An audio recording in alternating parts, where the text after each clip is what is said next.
रेगिस्तान की सुनहरी रेत पर बसे एक छोटे से बदुई कबीले में रहने वाली दिलो नजर से मासूम लड़की हाला बिन्त सुहैब हर रोज सुबह ऊँटों का काफिला चराने ले जाती। दोपहर को खारे कुएं से पानी भरती, शाम ढले खेमे के बाहर बैठकर सितारों को गिनती और दबी जुबान में सूरह रहमान की तिलावत करती, क्योंकि उसे यकीन था कि आसमान की हर चमकती बूंद में रब्बुल आलमीन का पैगाम छुपा है।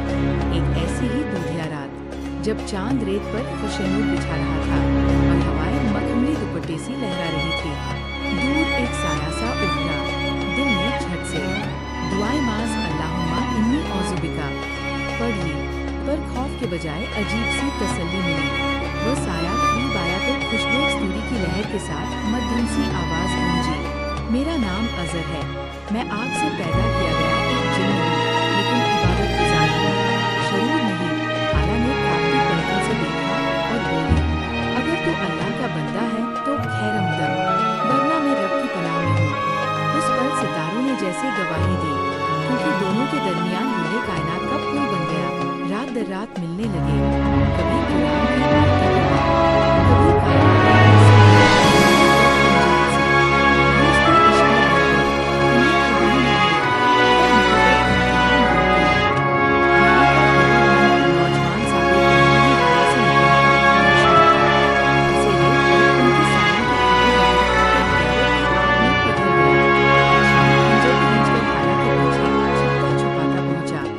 के देखते ही यूज़ु बिल्लाह चीखा, मगर अजहर ने नरमी से कहा, मैं शैतान नहीं, रब का बंदा हूँ। हालात दोनों के बीच आग खड़ी हुई, बोली, अगर मेरी मोहब्बत हलाल नहीं तो मैं अभी तौबा कर लूंगी, लेकिन पहले सच सुन। साबिर ने न सुना और वार करने को उठा, तभी रेत पर बिजली सा चमक उठा। अजहर ने असली लहोला वाला रोशन वजूद दिखाया, मगर साबिर को नुकसान न पहुंचाया, बस रोशनी ने उसे बेहोश गिरा दिया। बीला दहल उठा, बुजुर्गों ने समझा हाला पर जादू हुआ है, उसे रुकिया और रोजे में डाला। अजहर दूर से सब्र करता रहा, मगर मोहब्बत ने सब्र भी मांगा और हिकमत भी। आखिर एक बुजुर्गा उम्मे स्लिमा ने मशवरा दिया कि हाला को दुआ करने दो, अगर रब मंजूर करे तो कोई निशानी देगा। उस रात हाला ने तड़प कर सजदा इश्क में कह दिया, रब्बना, अगर ये जिन्न मेरी तरह दीर में है तो हमें शरीयत की रोशनी दिखा, और अगर नहीं तो मेरे दिल से इसे जड़ से निकाल दे। सुबह सादिक में आसमान पर सुनहरी रेखा चमकी, हवाओं में सूरह रहमान की तिलावत गूंजी, और अजहर हाथ में नूरानी दस्तावेज लिए उतरा।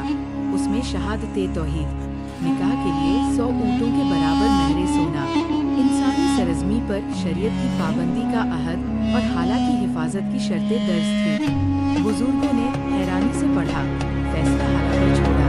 उसने सीने से लगाकर कहा, अगर मेरे रब में राहत होती है तो मैं कबूल करती हूँ। निकाह की रात चांदनी में हल्की बारिश हुई, काजी ने इजाजत दी। हाला ने कबूल है 3 बार कहा। अजहर ने भी ताजगी भरी आवाज में दोहराया। रेत से सोना उबल कर मेहर अदा हुआ। बीले ने वैलिमा किया, पर असली सफर अब शुरू था। इंसानी की जरूरतें और जिन्नी रूह की फितर अलग। हाला कभी कभी तन्हाई महसूस करती तो नम आंखों से कहती, मुझे छूने वाली मिट्टी की गर्माहट चाहिए। अजहर 40 रातों तक इबादत में खड़ा रहा। हाला ने भी आंसू भरी दुआओं से साथ दिया।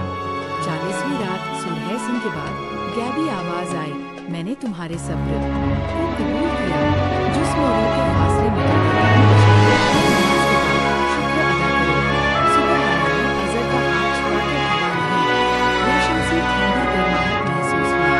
अजहर ने हल्की वजन सी मिट्टी का एहसास पाया, यानी रब ने दोनों को आधा इंसान आधा जिन्न बनाकर एक दूसरे के लिए मुकम्मल कर दिया। बरसों बीते, अजहर और हाला ने रेत में गांव बसाया, दरुस्सलाम, जहाँ अजहर रात की तरावीह में सुरीली तिलावत करता, हाला बच्चों को कुरान का नूर सिखाती। मुसाफिर दूर दूर से आते और यही सबक लेकर लौटते कि जब सब्र, ईमान, ज़ेनफ्स और रज़ा इलाही को एक धागे में पिरो दो तो जिन्न और इंसान, 2 जहां, 2 कौमें, 2 मिजाज, सब एक नूर में घुल जाते हैं, और मोहब्बत इबादत बनकर नामुमकिन को मुमकिन कर देती है। कहते हैं आज भी हिजाज की ठंडी रातों में अगर कोई राही सूरह रहमान की लहर सुन ले तो समझ जाए कि कहीं करीब ही अज़र और हाला अब भी सजदे में हैं और सितारे उस रूहानी निकाह पर दुरूद भेज रहे हैं ताकि हर दिल जान ले कि हलाल मोहब्बत की ताबीर में रब खुद हिफाजत का पहरेदार बन जाता है। अगर आपको हमारी ये कहानी पसंद आई हो तो हमारे चैनल को सब्सक्राइब करना ना भूलें। एक छोटा सा सब्सक्रिप्शन हमारे लिए बहुत बड़ी हिम्मत बन जाता है। वीडियो को लाइक करें, अपने दोस्तों और रिश्तेदारों के साथ शेयर करें ताकि ये बात हर दिल तक पहुंचे। अब दीजिए मुझे इजाज़त। अल्लाह हाफिज और अपना बहुत सारा ख्याल रखिए।